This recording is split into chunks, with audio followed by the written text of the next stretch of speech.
Welcome to the Opportunity Zones podcast. I'm your host, Jimmy Atkinson, joining you today on site at the OZ Expo in downtown Phoenix, Arizona. And I'm joined today by Roy Moffus, co-founder and lead designer at MIT Modular.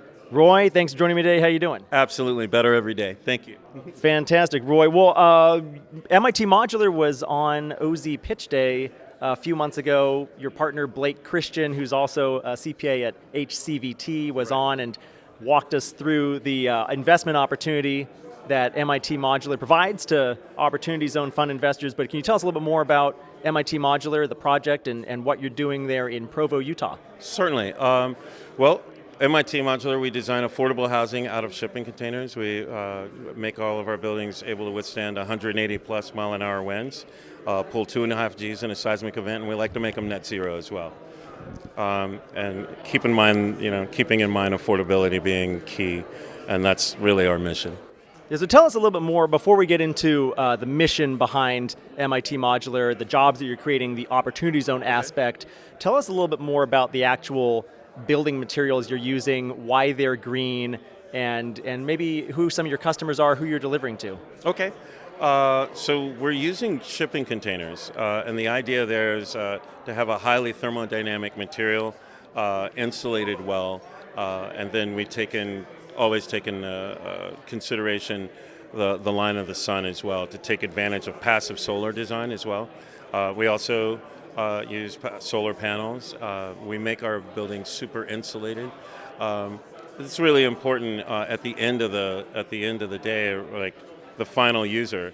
When you're talking about affordable housing and you're talking about these price points, and heating and cooling a home, when you make it sustainable, you're actually adding like another $300 or $400 a month into that family's income, into the basket.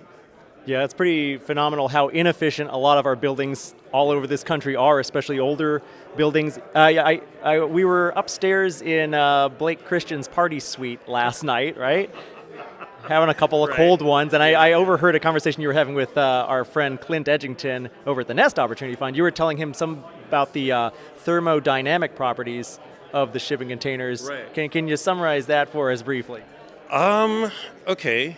So, have you ever had to work on your car when it's really cold? Yeah, sure. And you've got to hold a cold ratchet and it starts to hurt your fingers, it's so cold? Or inversely, have you ever stepped outside and put your arm in the summertime on a metal railing?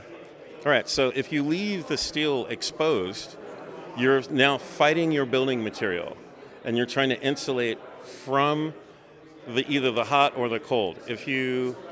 We like to insulate on the exterior and the interior sometimes, so we can actually use the shipping container like a thermos, right? So that we can control the thermal bridging. We make it disappear basically, so one side doesn't touch the other side, and so we were able to create higher R values. And are you familiar with R values? I am not, no, but I'll be sure to link to some resources in the show notes page for today's episode if anybody wants to look into it more, for sure. Basically, so when I say I have like an R30 or an R40 wall, that means the exterior temperature has to go up 40 degrees before the interior surface of the wall goes up 1 degree. And so it really matters. And when you're talking about long-term efficiencies, that's what really needs to be there. Very good. I want to talk about OZ policy in a minute, but you have a really interesting story. You grew up in Louisiana and... Actually, I grew up in Virginia. You grew up in Virginia, I'm sorry, but you were living in Louisiana when Hurricane Katrina hit. Can you tell us about how that impacted you and how that helped lead you to where you are today? Absolutely. Well, first of all, if you've never been to southern Louisiana, once your soul visits Louisiana, a part of your soul never leaves. Beautiful people, beautiful food. I just bought a piece of land, and my son was about to get born. And Hurricane Katrina came along and wiped everything out. My life savings, everything was gone, and we ended up moving to Utah, Salt Lake City, Utah, and we were living on the side of Redwood Road with a newborn baby. No shelter, no home, In the- no in roof the over your head. winter. Yeah, in the winter, what we actually did was we actually found somebody had an RV that we put, and then we ran it. We ran an extension cord across to this very friendly neighbor who gave us some electricity, and that's what we had all winter. Right on. And when was it that you worked your way out of that situation? Wow. I guess in a lot of ways, I'm still working my way out of that situation. It's if you ever lose everything, like housing is so much more important than people realize. It's losing your life. It's losing your opportunity. It's losing the opportunity to pay for your kids' education. I mean, lots and lots of college educations have been paid for with second mortgages, and so when people don't have that chance, that's why I do what I do. Because I'm still working through that process and still trying to, rebuild my life. I understand where other people are coming from. I understand the struggle. I've been homeless twice in my life, I'm deeply passionate about affordable housing and what we do. And that is what you do at MIT Modular. So when did you first learn about the Opportunity Zone program, and then when did you decide you could apply it to this business that you're underway with now? It's really kind of bizarre. I read about it, and then I went looking for it, and I actually had to read the legislation to find it, and then there were no guidelines or anything. So it was sort of like Wild Wild West there for a little bit, and then I had met Blake before. And I actually built a project for Blake. He didn't. We never put it together. We never put it together. And then one day, years later, I actually called him up, kind of out of the blue, and I'm like, "Hey, man, it's Roy. I think we should do this, and I think it would fit what you already do." And I just pitched him, and he said, "You know what? You're right. That's a great idea. And affordable housing is a huge market, and yeah, let's do that." So I want to talk about now part of what I spoke about on my panel, which was a legislative update that we gave about an hour or two ago now. I talked about, toward the end, the need to tell positive success stories about opportunity zones, which is one of the reasons why I'm excited to be having this interview with you today, Roy, right? Is you have some positive success stories. So could you tell my viewers and listeners why the Opportunity Zone program has been so crucial for you and for MIT Modular, and also talk about some of the jobs that your project, MIT Modular, has helped create in the Utah area? Okay. Let me just say, part of that success is when you're on your panel that you were talking about, and some of the difficulties there. Let me just say that I welcome transparency. This is Blake. Hey, Blake, how we doing? We're filming right here. Yeah, but that's okay. No, that's okay. You did, but we lost our bouncer, so no worries. Okay. You can come on in here. All right, there goes Blake. It's live TV, folks. Sorry about that. So That goes. exactly. So you were telling us about some of the transparency. So the transparency reporting is welcomed by everybody, but it's the logistics of doing it that's a little bit challenging. But what are your thoughts there? Well, my thoughts are that there are people to kind of help us with that process. Blake is one of those people. The guy, Reed, was it? Reed Thomas from JTC Americas, yes. Right. And the services that he offers, and plus I think that this program is so new that we all need to learn more about it. And it's as simple as checking the wrong box sometimes, and that's I think that comes with being a leader. If you're doing it first, you're gonna make mistakes, and yeah. Yeah, if you're blazing the trail, you might get burned, right? Exactly. So it's totally true. So can you tell us about some of the jobs you've created? How many jobs have you created in Provo, Utah, and maybe some of the types of the employees that you're employing down there? Where would they be without the Opportunity Zone program? Absolutely. So we're ramping up right now. In addition to creating, I don't know, 40 or 50 sort of day jobs for the homeless population, is we're actually taking them off the street, hiring them to do work. And then in addition to that, we have a core staff of 8 people that we really put together. And my employees are folks that the rest of the world is kind of left behind. They're battered women, they're vets, they're ex-convicts, ex-offenders, just people that the rest of the world doesn't care about anymore. But I've seen one of our employees is Shane, and Shane.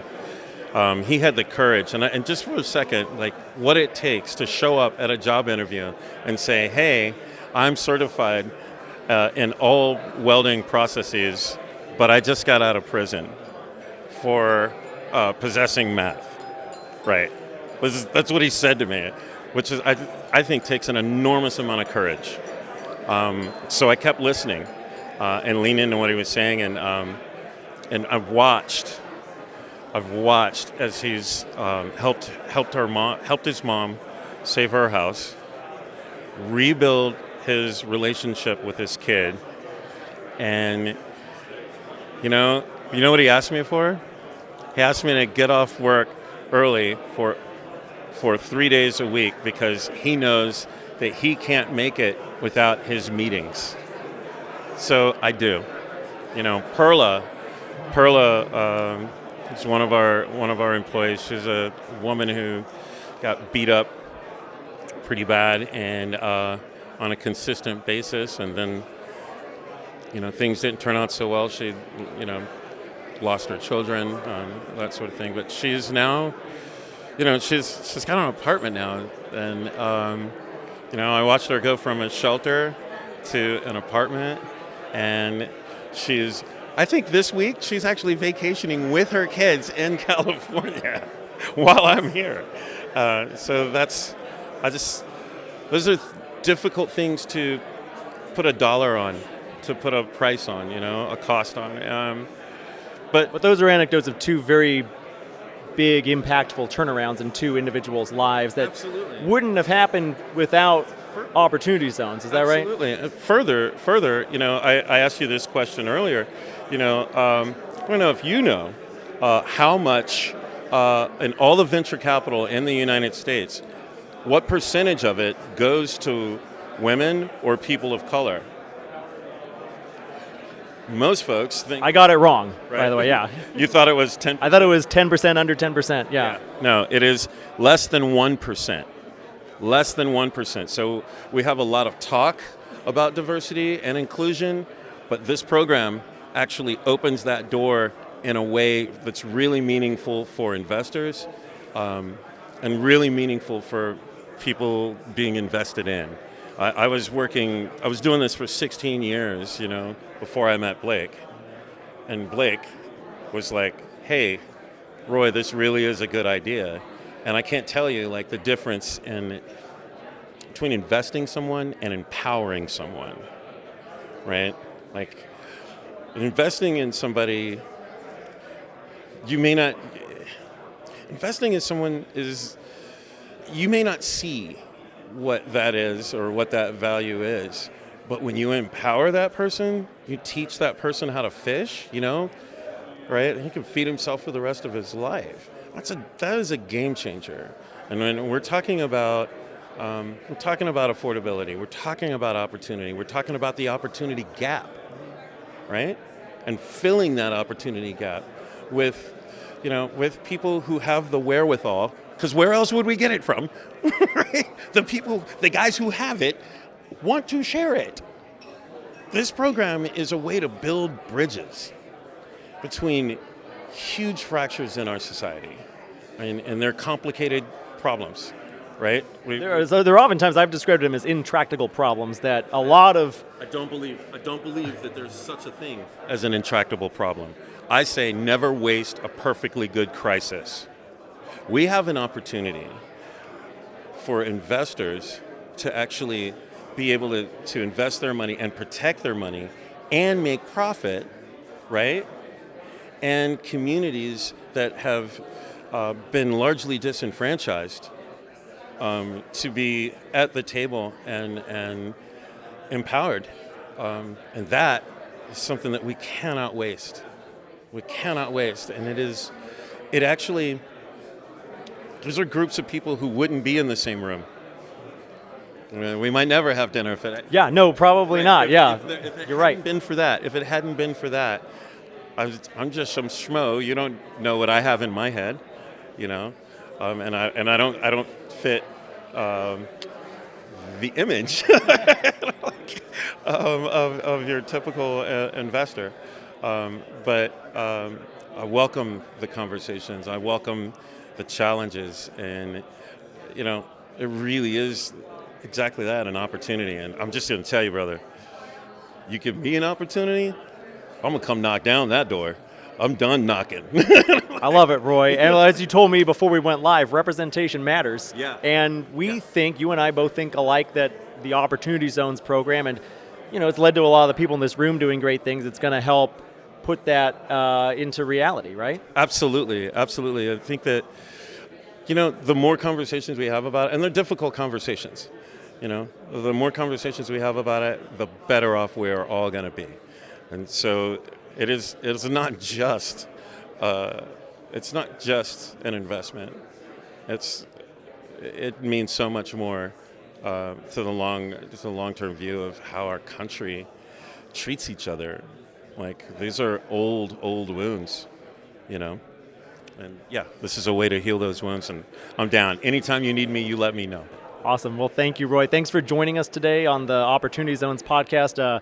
Before I cut you loose, can you tell our listeners and viewers where they can go to learn more about you and MIT Modular? Absolutely. You can catch us at mitmodular.com.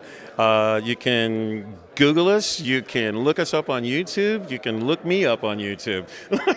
We're there.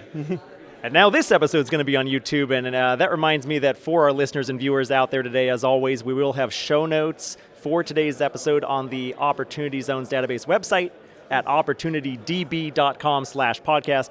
There you can. To a corner? Yeah, no, we don't do that. But go to opportunitydb.com/podcast. We haven't figured that part out yet. And be sure to subscribe to us on YouTube or your favorite podcast listening platform to always get the latest episodes. Roy, thanks so much again. Thank you so much, man. Thank you so much.